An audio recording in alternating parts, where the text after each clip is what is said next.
Good evening and welcome to গপ্পমিট live. আমরা রোটেশনে যাই, তাই প্রত্যেক সপ্তাহের এই সোমবার যেটা গপ্পমিট লাইভের জন্য রিজার্ভ থাকে, কখনো ইউটিউব, কখনো ফেসবুক, কখনো ইনস্টাগ্রাম। সো গত সপ্তাহে যেহেতু ইউটিউবে ছিলাম আমরা লাইভ, এই সপ্তাহে ফেসবুকে। And guess who's here? Hello. ভস্যবন্ধী, নিশ্চয়ই আপনাদের শোনা হয়েছে, ভস্যবন্ধী কথক এবং আমাদের আরো অনেক গপ্পের নায়ক, নারেটর, আরো অনেক কিছু। জিএমটি ইউনিভার্সের একজন সদস্য আমাদের সঙ্গে। এন্ড উনি ওনার ব্যস্ত সময়ের মধ্যে থেকে আজকে আধ ঘন্টা বের করে আমাদের এরকম ভাবে আওয়াজ দিও না। না, তবে আমি একটা জিনিস বলতে, যেটা দিয়ে আমি শুরু করতে চাই actually, before you start anything, যে ভস্যবন্ধী আমার কাছে একটা খুব ইম্পর্টেন্ট গল্প। বলো কেন? তার আগে আমার ল্যারিঞ্জাইটিস ধরা পড়েছিল। Right. This was the full-length story, first full-length story I recorded after I got my voice back. তো আমি যেদিন রেকর্ড করছি সেদিন আমি বিপুল টেনশনে ছিলাম যে আমি আদৌ পারবো কিনা। আমার মনে হয় যখন ল্যারিঞ্জাইটিস ধরা পড়লো তোমায় ফোন করেছিলাম, আমার অন্য একটা গল্প করার কথা ছিল। হ্যাঁ, সেটাও কৌশিক মজুমদারেরই গল্প, এবং সেটা সেই গল্পের খিদে আমার খুব ছিল, কিন্তু কি করা যাবে, তখন ওই সময়টা গলার যা অবস্থা হয়ে গেছিল, তো আমার এটা খুব একটা চাপ ছিল। বাট থ্যাঙ্কফুলি, এবং যেটা হয় যে এখানে তাড়াটা অতটা থাকে না, আমরা নিজের পেসে কাজ করতে পারি, এবং স্টুডিও সেটআপ ইজ ভেরি নিজের পেসে। এবং গপ্পমিট থেকে I think in the last few months what we seen is a tremendous upgrade in the environment যেখানে আমরা রেকর্ডিং করি। Correct. Thanks to you, thanks to the entire team.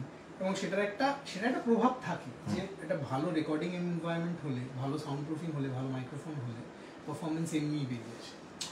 আমরা detective Tarini চরণ আর inspector Priyanath Mukherjee, এদের দুজনকে একসঙ্গে একটা সিরিজে পেলাম।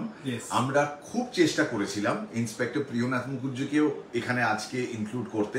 উনি সাইকেল নিয়ে বেরিয়ে পড়েছেন। দীপের একটু কাজ আছে, দীপ একটু ব্যস্ত আজকে কোন একটা ইভেন্টের সঙ্গে যুক্ত, তো সেই কারণে দীপ আসতে পারেনি। হি সেন্ডস আস হিজ কমপ্লিমেন্টস যে আজকে এই লাইভে ও থাকতে পারলো না, sorry, but we will continue now for the most important part, যেটা আমরা জানতে পেরেছিলাম এপিসোডটা অন এয়ার হয়ে যাওয়ার পর। অন এয়ার বলছি কেন, অনলাইন হয়ে যাওয়ার পর, সরি, সেটা হচ্ছে 19শে এপ্রিল, মানে গত পরশু, যেদিন ভস্যবন্ধী রিলিজ হয়। এটা তো সার্কাসের গল্প।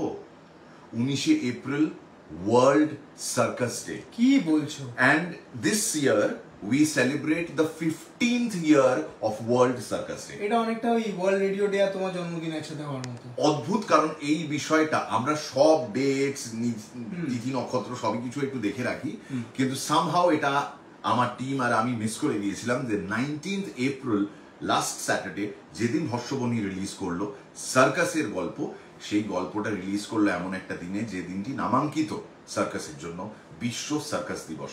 এবং সোমক যখন কথকের ভূমিকায় অভিনয় করার পর একটা রিল শুট করেছিল আমাদের সঙ্গে, সেখানে ও পার্ক সার্কাস ময়দানের একটা সার্কাস নিয়ে কথা বলেছিল, এবং তারপর প্রচুর লোকে কমেন্টও করেছিলেন, এবং তারা বলেছিলেন যে তাদের আর্লিয়েস্ট মেমোরিজ সার্কাস ঘাসা, সেগুলো কি কি। I'm sure you would have seen that. হ্যাঁ, ইনফ্যাক্ট, এবং মানে ধরো যে কোম্পানি নামটা, সরি ওটা হয়ে যায়, যে কোম্পানির নামটা উঠে যায়, আই থিঙ্ক ঘুরিয়ে ফিরিয়ে 2-3টে কোম্পানি সার্কাস আসছে। অযোধ্যা সার্কাস, হ্যাঁ, অলিম্পিক সার্কাস, রাইট, এগুলো তো হতোই। এবং বিষয়টা ছিল যে এখানে একটা জিনিস বলে রাখা দরকার, সেটা হচ্ছে আমার ছেলের জুলাই মাসে 5 বছর বয়স হবে। ও রিসেন্টলি সার্কাস দেখে এলো। গেস করো কোথায়?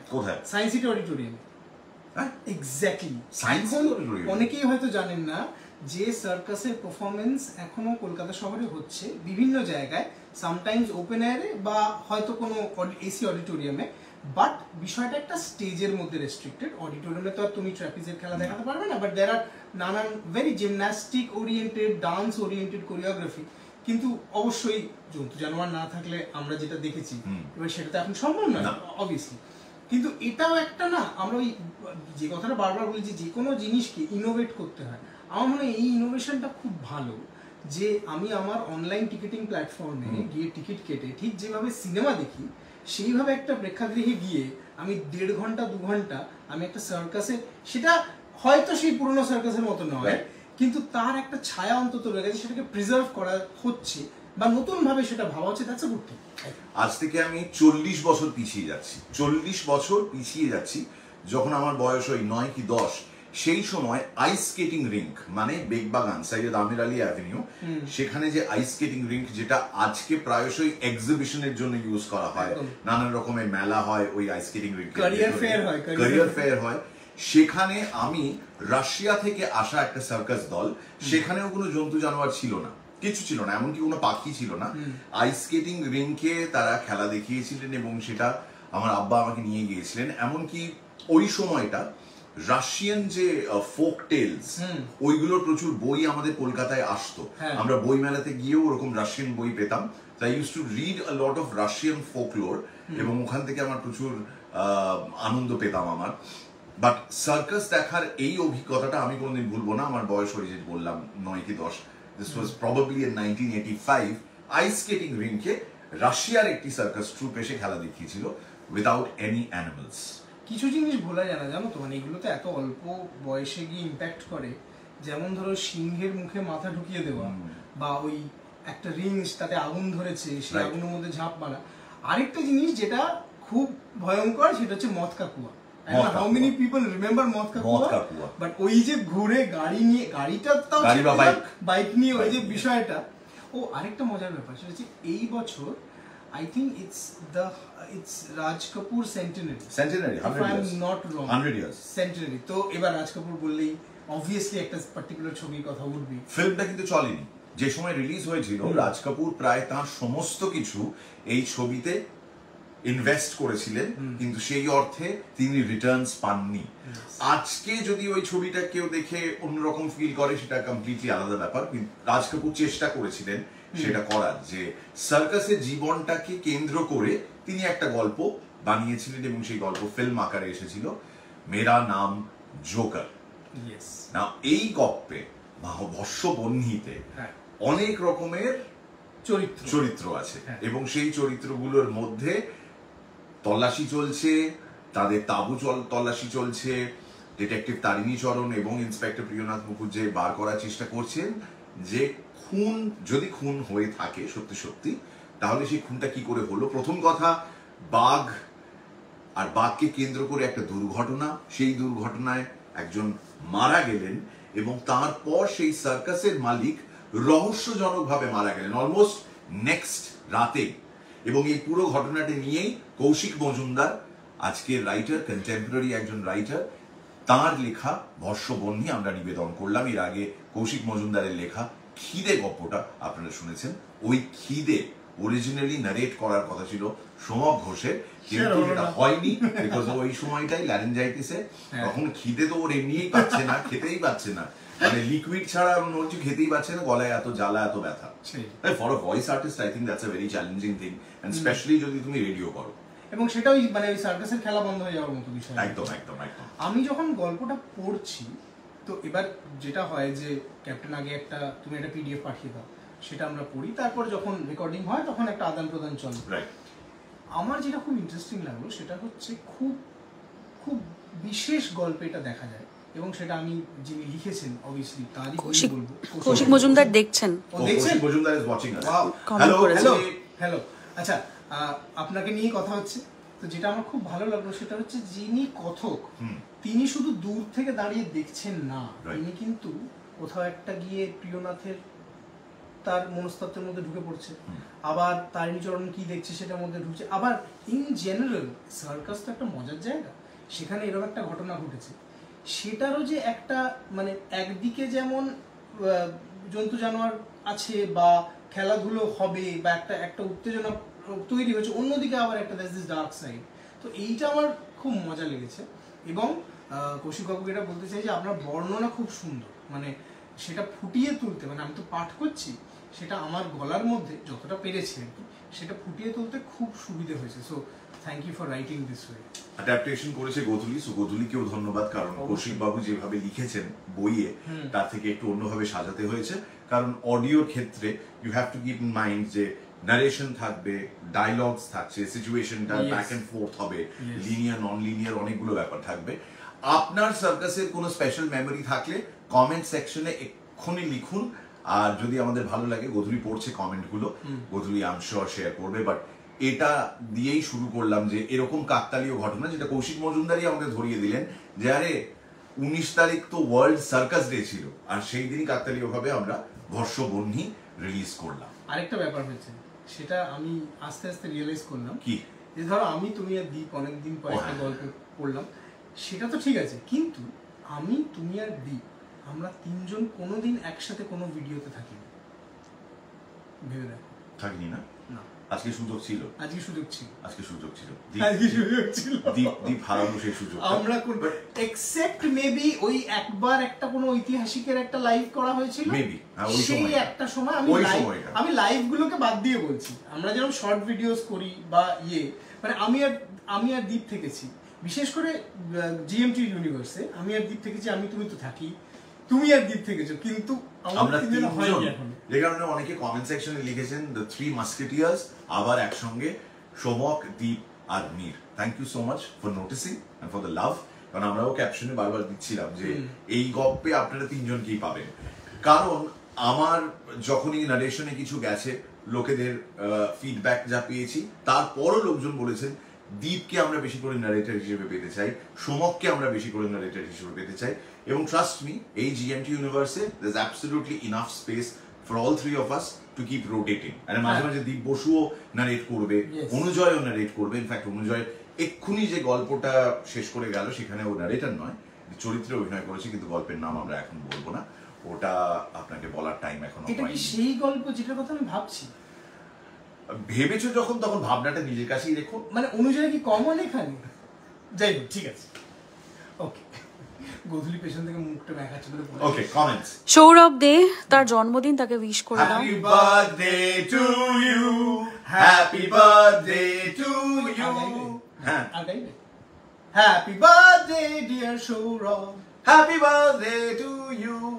সৌরভ দে মানে গিফট, কেক ওর কিছু, হ্যাঁ, তোমাকে উইশ করলাম Sourav Dey. Have a wonderful rest of your birthday, কারণ একটা হাফ বেরিয়ে গেছে, হাফেরও বেশি বেরিয়ে গেছে, সন্ধ্যে 6:20 হতে চললো, আর আজকে আবার কেকেআর এর ম্যাচও আছে। কেক প্লাস কেকেআর, ওকে। 6 থেকে 7,000 শব্দের মধ্যে যদি আপনার কোনো অরিজিনাল গল্প লেখা হয়ে থাকে, তাহলে সেটা ফেলে রেখে তাতে ধুলো জমতে দেবেন না, ঠিক, ওটা আমাদের মেইল করে দিন এই মেইল অ্যাড্রেসে explore@studiomirvana.com, explore@studiomirvana.com। ঠিক যেভাবে আমরা তথাগত বন্দ্যোপাধ্যায় মানে বিভূতিভূষণের নাতি আর তারাদাস বন্দ্যোপাধ্যায়ের পুত্র, তাকে যেভাবে আমরা লাইভে ফাঁসিয়েছিলাম অরিজিনাল আরেকটা তারানাথ লিখতে, ঠিক সেইভাবে আমরা সোমককে ফাঁসাতে চলেছি। সোমক নিজে কথা দিয়েছে ওর জিএমটি অরিজিনালসে একটা গপ্প আমাদের সাবমিট করবে, ওর পেছনে মাছির মতন পড়ে রয়েছে গোধূলি শর্মা। হ্যাঁ, ও এখনো ডেট দিয়ে উঠতে পারে না, মানে ডেটটা নিয়ে কথা হচ্ছে, বাট এটা তো ডেফিনেটলি আমরা বলতেই পারি যে Somak will now also be a writer on GMT। ওর লেখা গপ্প আপনারা আগেও শুনেছেন, কিন্তু এইবার GMT অরিজিনালস, যেটা ও কোথাও প্রকাশ করেনি, হ্যাঁ, এখনো আমাদের জন্য স্পেশালি লেখা হচ্ছে, এবং গোধূলি ওর পেছনে পড়ে রয়েছে। Yes, that's like the CBI after you. CBI না, ইডি। কোথায় গল্প, কোথায় দেখি? ইডি জ্বালাইলে গল্প সে প্রিয়া। Comments please. শেষের কবিতা করুন, পল্লী সমাজ করুন, দুজনকে একসাথে দেখে প্রচুর লোক ভালোবাসা দিয়েছে। Thank you. আমি আরেকটা কথা এখানে শেষের কবিতা যখন উঠলো, কথা যখন উঠলো, সামনে তো রবীন্দ্র জয়ন্তী, সত্যজিৎ রায় এবং রবীন্দ্র জয়ন্তী দুটোই আছে, তো আমরা কি মানে কিছু জানতে পারবো না যে কি ওই দুটো দিনে বা ওই দুটো সপ্তাহকে কেন্দ্র করে? সেটা তো কন্টেন্ট হেড বলবেন, কন্টেন্ট হেড এর কেউ কিছু বলতে চাইছে না, কেন লাইভ করছি তাহলে? আমরা লাইভ করছি, আমরা পরের গল্পটা একটু টিজ করব, কারণ পরের গল্পটা হচ্ছে অরিজিনাল গল্প, জিএমটি অরিজিনালস। হ্যাঁ, জিএমটি অরিজিনালস এর ফ্রিকোয়েন্সি হচ্ছে the last Saturday of every month. এই মাছি, the last Saturday of every month.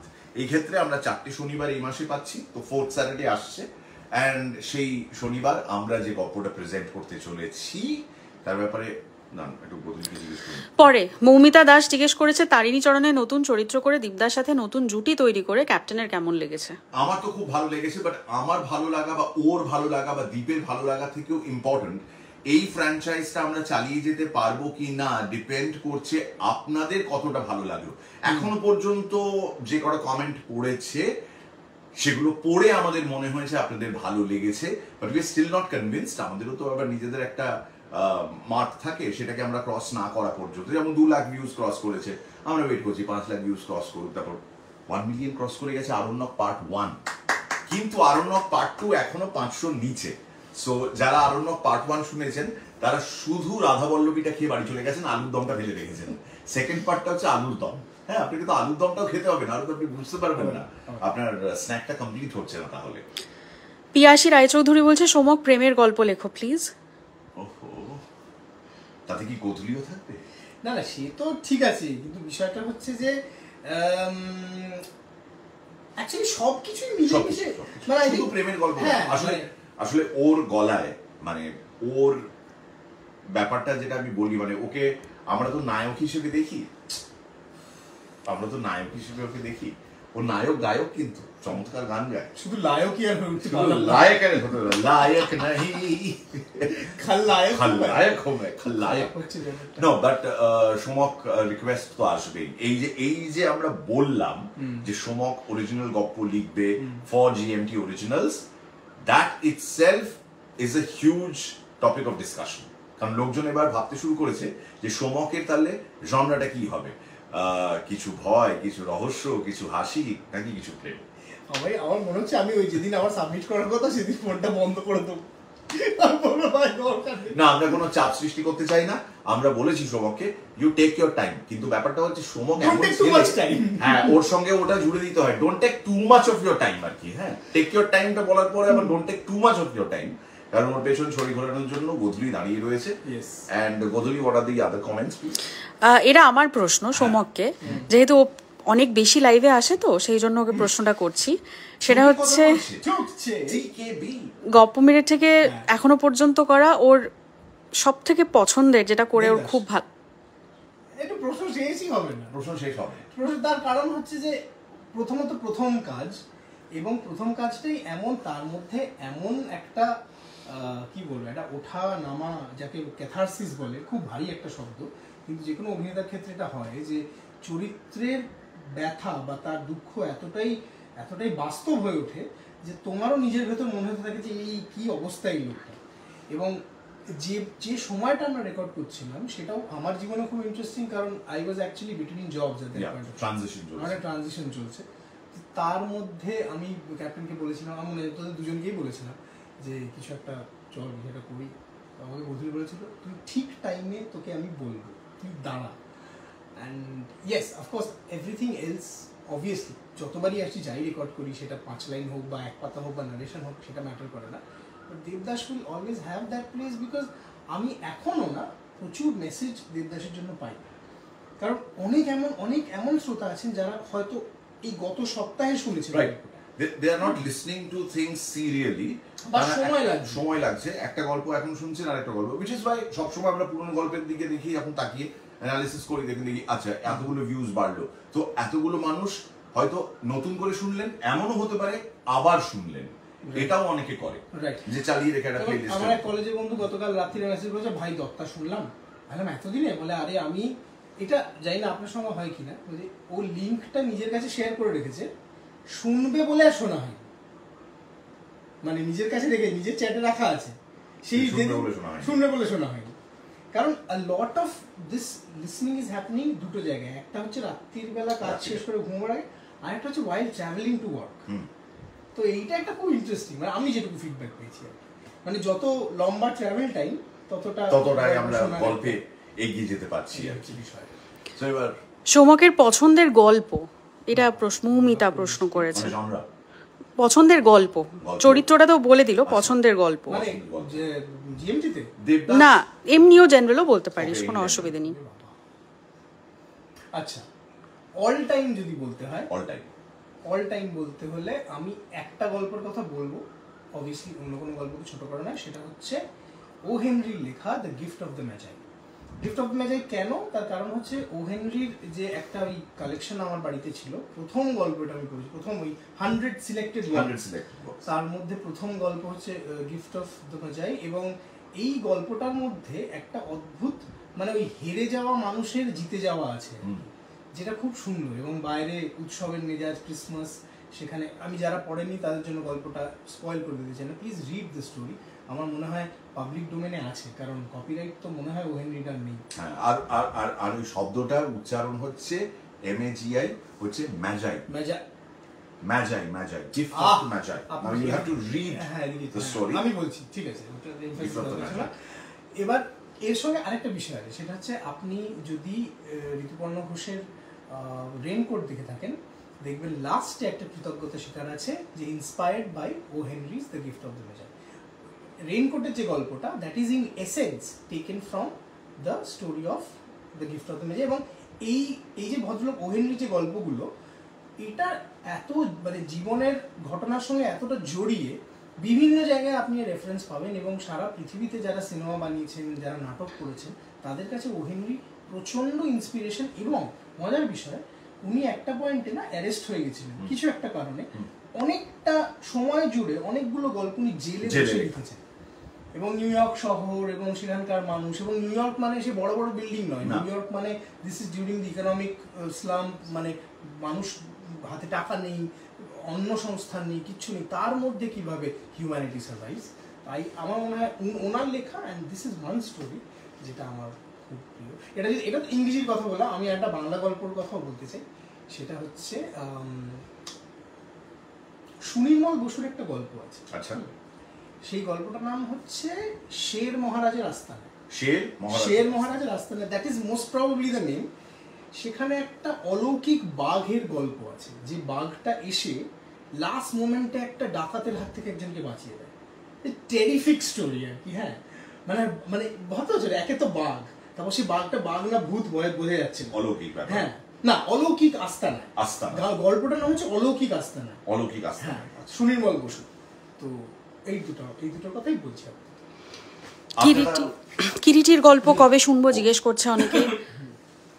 Srikanta রাজলক্ষ্মীর দ্বিতীয় ভাগ চাই। এগুলো আমরা প্ল্যান করেছি এবং আস্তে আস্তে সেগুলো আপনাদের ডেলিভার করব।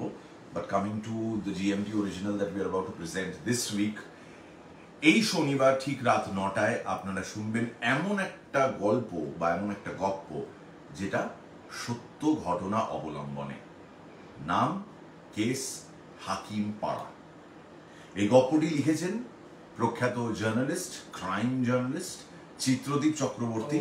আর এই চিত্রদীপ চক্রবর্তীর সঙ্গে আমার একটা বিশেষ কানেকশন এই যে যখন আমি খাস খবর পড়তাম তখন চিত্রদীপ চক্রবর্তী আমার কলিগ ছিলেন, এবং ফ্রম দেয়ার টিল নাও, মানে 98 থেকে 2025 আমি যদি বলি 27 বছরের সম্পর্ক তার সঙ্গে।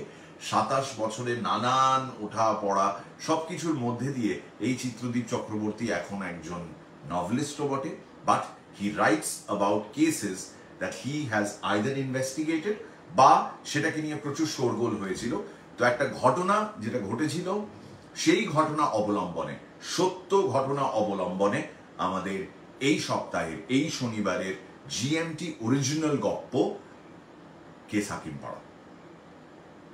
তাতে কারা কারা আছেন আপনারা যদি জানতে চান ডিটেইলে, তার জন্য আপনাকে ফটিক পুরকাইতের জন্য ওয়েট করতে হবে। ফটিক পুরকাইত তিনি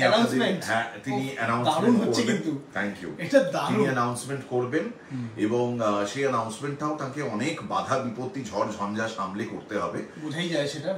সেটার প্রমাণ আপনারা আগামীকাল পাবেন। আগামীকাল যখন আমরা সেই রিলটা ছাড়বো, আপনারা এই গল্প সম্পর্কে, মানে গল্পটা কিসের উপর বেস, কি স্টোরি লাইন, এই সমস্ত কিছু আপনারা জানতে পারবেন আগামীকাল। সো এই শনিবার ঠিক রাত 9টায় মিস করবেন না, সত্য ঘটনা অবলম্বনে কেস হাকিম পাড়া। বহুদিন হলো তারানাথ শুনি না। আমিও বহুদিন হলো তারানাথ যিনি লিখেছেন লেটেস্ট ভণ্ড তারানাথ, তাকে বলেছি, তথাগত বন্দ্যোপাধ্যায় তার নাম, বিভূতিভূষণের নাতি, তাকে বলেছি আমরা লিসনারদের কাছ থেকে, সাবস্ক্রাইবারদের কাছ থেকে এই আবদার পাচ্ছি যে বহুদিন তারানাথ হচ্ছে না, বাট আপনারা আশ্বস্ত থাকতে পারেন ওটা আমাদের মাথায় আছে।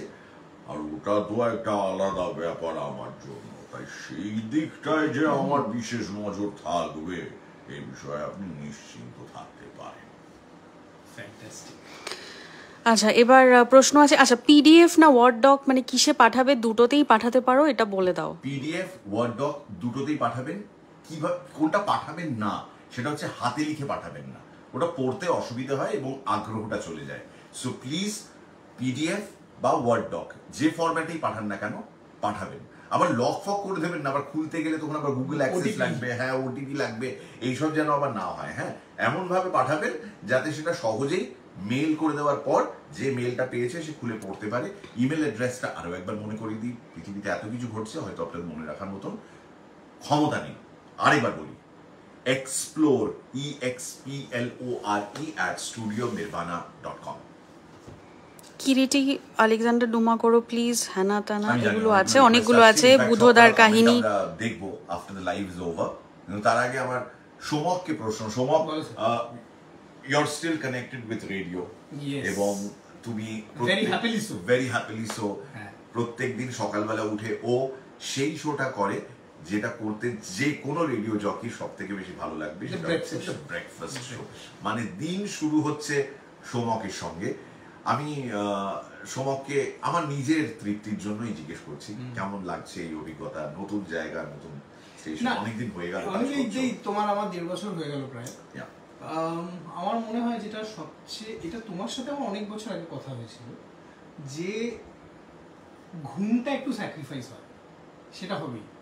কিন্তু আমি এমন একটা সময় বাড়ি থেকে বেরোচ্ছি যখন ট্রাফিক জ্যাম নেই, 6:30টার সময়, বেশ আমি এমন একটা সময় অফিসে ঢুকছি যখন ফাঁকা, ও ড্রাইভ করে নিজেই যায়, হ্যাঁ বৃহত্তর অফিসটা ফাঁকা, হয়তো হাউসকিপিং এ 2-3 জন আছে, মানে এমনও হয়েছে ধরো আমি ঢুকছি আর আলোগুলো জ্বলছে, জানলাটা খোলা হচ্ছে, এগুলো সব রেডি করা হচ্ছে, বাট বাই দ্য টাইম আমার কাজটা হয়ে গেল ততক্ষণ সবাই নিজের কাজ শুরু করছে। এইটা আমার দেখতে দারুণ লাগে। হ্যাঁ, মানে by the time everybody else gets into the group of working, ওর কিন্তু 4 ঘন্টা কাজ করা হয়ে গেল, শেষ। কেউ ধরো সবাই খুলে বসেছে, হ্যাঁ ব্রেকফাস্ট খেয়ে আমি বললাম কি বলো, আরে তোমার হয়ে গেল? হ্যাঁ আমার তোমার খুব চাপ না, বলে আজকে 8-9টা বেজে যাবে না, আমারও 8-9টা বাজবে ঘুমোতে। না তবে হ্যাঁ, does it mean you're going to bed early? Yes, okay, by 10:30, কারণ না হলে মানে একটু তো ঘুমোতে হবে রে বাবা। আগের দিন মিষ্টি একটা ছবি দেখলাম সোমকের, যেখানে সোমক এবং একটি ছোট্ট বাচ্চা ছেলে তারা স্কুলের দিকে যাচ্ছে এবং দিয়ানের প্রথম ফার্স্ট ডে এট স্কুল, সেদিন ছুটি নিয়েছিলাম, পেছন থেকে ছবিটা তোলা। এন্ড ওই ছবিটা দেখে মানে যারা যারা বাবা হয়েছেন, মানে সদ্য বাবা হয়েছেন, তাদেরও একটা অন্যরকমের ফিল হবে যখন তারা প্রথমবার সন্তানকে নিয়ে স্কুলে যাবেন, তখন তাদের দিনটা তো অবধারিতভাবে মনে পড়বে, যদি তাদের মনে থাকে যে আমি যখন প্রথম দিন স্কুলে গিয়েছিলাম তখন কি ছিল। ওই যে পার্ক সার্কাস অঞ্চলের কথাও বলেছিল না, এবং ওই এলাকায় যে সার্কাস বসতো, কামিং ব্যাক টু ভস্যবহ্নি, ওই সার্কাসের গল্পগুলো সোমক কিন্তু স্কুলে থাকাকালীনই সব থেকে বেশি অনুভব করেছে। এবং মানে তোমার ধরো আমাদের মানে মাঠটা স্কুলের পাশেই তো মাঠটা, একদম, তো সেখান থেকে যেটা আমি ভিডিওতেও বলেছি যে বাঘসিংহের আওয়াজ আসতো, হ্যাঁ, এবং এই ধরো ক্রিসমাসের উইকটাতে সবচেয়ে বেশি ভিড় হতো, এবং আমার যতদূর মনে আছে যে 2টো তাঁবু থাকতো, তাঁবুর মাথায় একটা, মানে তাঁবুর গাটা যদি আমি এইভাবে দেখি, প্রত্যেকটা এই এজগুলোতে আলো বসানো থাকতো, হ্যাঁ, এবং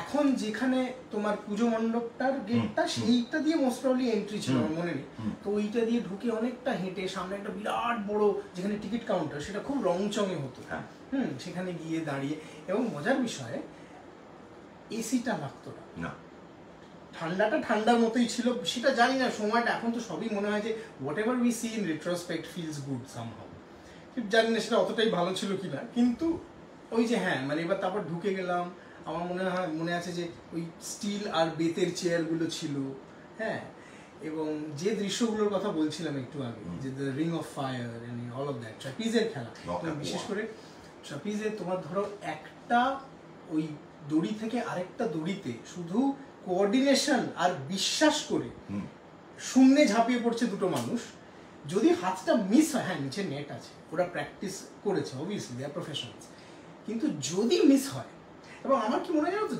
জীবনে in life our relationships are also like a circus, like a trapeze game, কারণ সব মানে কোনো একটা কাজে যে মানুষ ঝাঁপিয়ে পড়ে।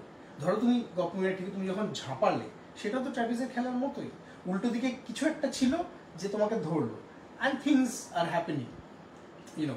অ্যাকচুয়ালি যদি আমাকে ট্রাপিজ আর্টিস্ট হিসেবে কল্পনা করে সমক, তাহলে বলতে হয় ট্রাপিজ আর্টিস্ট যদি আমি হই, উল্টো দিকে আপনারা ছিলেন, আপনারা আমায় ধরেছেন, আপনারা আবার আমায় ছেড়েছেন, ওই রিদমে আবার আমি আমার অন্য প্ল্যাটফর্মে গিয়ে আবার ফিরে এসেছি, and that has happened because of the confidence that I had in you, that আমি যাই করি না কেন, if I take the leap of faith, you will grab me with both hands. Thank you so much. Subscribe করেছেন তো? অনেকে গল্প শুনছেন কিন্তু সাবস্ক্রাইব করছেন না। চ্যানেলে সাবস্ক্রাইব করুন, না হলে আমরা বড় হব কি করে? আমাদের বড় হবার ইচ্ছে রয়েছে, আরো বড় সার্কাস আমরা দেখতে চাই, কিন্তু তার জন্য আপনাদের হেল্প চাই। প্লিজ সাবস্ক্রাইব করবেন অ্যান্ড বেল আইকনটি প্রেস করতে ভুলবেন না, কারণ যখনই আপনারা নতুন কোনো কন্টেন্ট পাবেন আপনাদের কাছে অটোমেটিক নোটিফিকেশন যাবে। অনেক সময় আমার কাছেই আসে নোটিফিকেশন, দেখি আপলোড হয়ে গেছে, আচ্ছা দেখি তাহলে। Thank you so much from team GMT. এই শনিবার আসছে GMT original crime journalist Chitradip চক্রবর্তীর লেখা সত্য ঘটনা অবলম্বনে কেস হাকিম পাড়া। সোমাকে ছাড়তে হবে, অন্য কাজ আছে। Thank you so much and it's a great pleasure every time just meeting him. ও কয়েকদিন আগে এখানে অন্য একটা কাজে এসেছিল, টুক করে এসে দেখা করে চলে গেল। সেদিন অবশ্য ও একটু রিগ্রেটও করছিল, কারণ যেই এলো, ও যে 10 মিনিট ছিল, ওই 10টা মিনিট ওকে গোধূলি যা যা বললো সেটা আমি আবার রিমাইন্ড করবো। গপ্প মিলে ঠেকের জিএমটি অরিজিনাল যে সোমকের লেখা গপ্প আমরা প্রেজেন্ট করতে চাই on one last Saturday of one particular month, সেটা হবে, সেটা হবে। শোনো, 1100 শব্দ হয়ে গেছে, 1100 শব্দ লেখা হয়ে গেছে, আরো 4500 শব্দ আমায় লিখতে হবে। এইবার যে লাইফটা শেষ হবে, এই পর যেটা হবে, ও মরবে, ও মরবে, ও এক মহিলার হাতেই আজকে খুন হবে। আমাকে পাঠাসনি কেন দেখি। হ্যাঁ না, এটা চেঞ্জ হবে, ব্যাস শুরু হয়ে যাবে। আপনারও পাঠান আপনাদের লেখা অরিজিনাল গপ্প at explore@studiomirvana.com 6 থেকে 7000 শব্দের মধ্যে, হাতে লিখে নয়, পিডিএফ বা ওয়ার্ড ডক ফরম্যাটে। Thank you so much for joining. Next week আরো একবার দেখা হচ্ছে।